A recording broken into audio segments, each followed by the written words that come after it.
Alla vigilia di importantissime nuove norme regionali in ambito di riqualificazione energetica, ristrutturazione e non consumo del suolo, la Confregionata del Veneto oggi ha presentato alla presenza dell'assessore competente un libro che racchiude una ricerca con moltissimi dati su qual è il patrimonio esistente delle case in Veneto, la loro vetustità, quanto si potrebbe risparmiare nel intervenire nella loro riqualificazione e quindi movimentare nuovi investimenti, creare nuova occupazione, fare un grande risparmio energetico in ambito di consumo di CO2, ma soprattutto dare la possibilità ai cittadini del Veneto di investire nelle proprie case per poter guadagnare invece che poi giocare sulla finanza che a quanto pare negli ultimi periodi non sta andando molto bene. Il patrimonio immobiliare costruito in Italia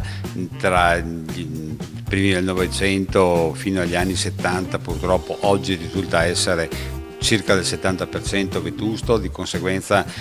vi è da intervenire su questo, non possiamo più pensare di sfruttare il suolo e questo è un principio fondamentale, quindi le nostre imprese dovranno tutte capire nell'ambito dell'edilizia che il vero rilancio passerà attraverso le grandi ristrutturazioni.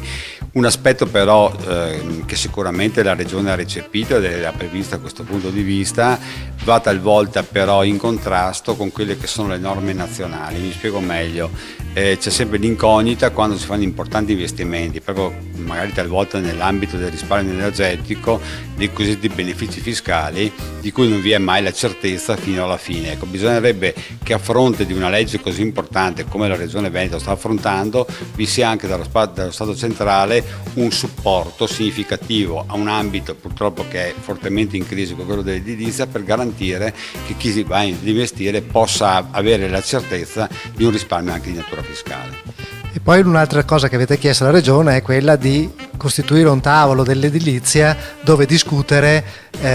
tutti assieme di quali potessero essere i contenuti di questa norma e anche i dettagli, perché i dettagli sono fondamentali, per esempio la forza delle norme regionali rispetto a quelle comunali. Guardi, assolutamente sì, perché ci sono secondo me tre ambiti sostanziali: la necessità di velocizzare l'iter di approvazione perché i tempi ormai sono scaduti, come si suol dire. Il secondo ambito importante verso il quale dobbiamo fare leva è che vi sia informazione e formazione, quindi la Regione deve adottarsi degli strumenti per far sì che le singole amministrazioni comunali abbiano conoscenza e chi è preposto alla istruttoria dell'iter abbia anche la formazione per dare risposte precise a domande precise dell'utenza, sia esso chiaramente committenti sia esso professionista. È impensabile che oltre 500 comuni d'Italia abbiano, a me piace ancora usare il termine vecchio, 500 piani regolatori, uno diverso dall'altro, e quindi questo diventa sicuramente una cosa oggi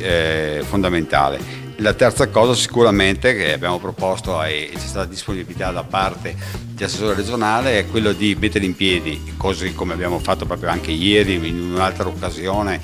per mettere in piedi un tavolo dell'economia, perché oggi è necessario dover dialogare con la politica in maniera trasparente, nell'ambito però specifico di cui stiamo parlando, mettere in piedi proprio un tavolo delle costruzioni che vedono gli attori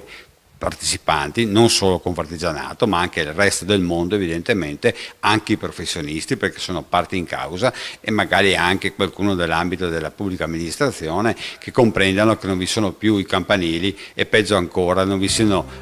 duplicazioni di ambito tra un comune che ormai talvolta è solo distinto da una mera segno sulla carta geografica. Un tempo il comune si distingueva perché vi erano delle aree verdi tra comune e comune, oggi c'è una continuità ed è impensabile che, come c'è stato nel passato, duplicazioni di ambito. Creare delle condizioni per avere un Veneto sempre più bello, sempre migliorato e sia sempre evidentemente anche attrattivo in termini anche di conseguenza turistici, con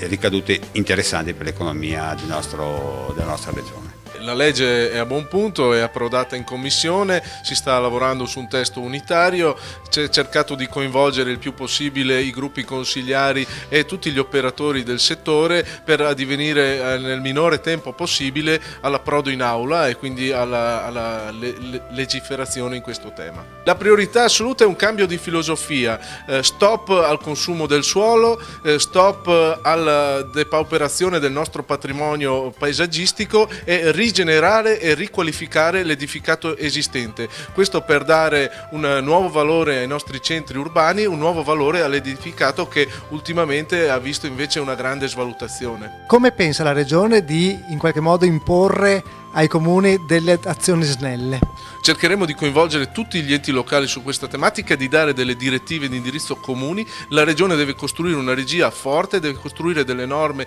che siano unitarie e omogenee per tutto il territorio regionale, quindi su questo si arriverà a un confronto e a una definizione con gli enti locali e quindi daremo un'efficacia effettiva a questa legge. E ci sono degli aspetti che voi avete segnalato all'assessore. Sì, l'aspetto principale è di non correre il rischio che succeda quello che è successo col piano casa, il primo piano casa, cioè che i comuni lo adottino o non lo adottino. Questo progetto di legge regionale sul consumo del suolo deve essere attuato a livello regionale in pari maniera, cioè non ci devono essere comuni avvantaggiati e comuni svantaggiati. Quindi se c'è un diritto e c'è un regolamento deve seguire l'intera regione per dare la possibilità a tutti di avere le stesse possibilità. Ma le vostre imprese sono pronte ad affrontare, soprattutto quelle artigiane, questo cambio di passo?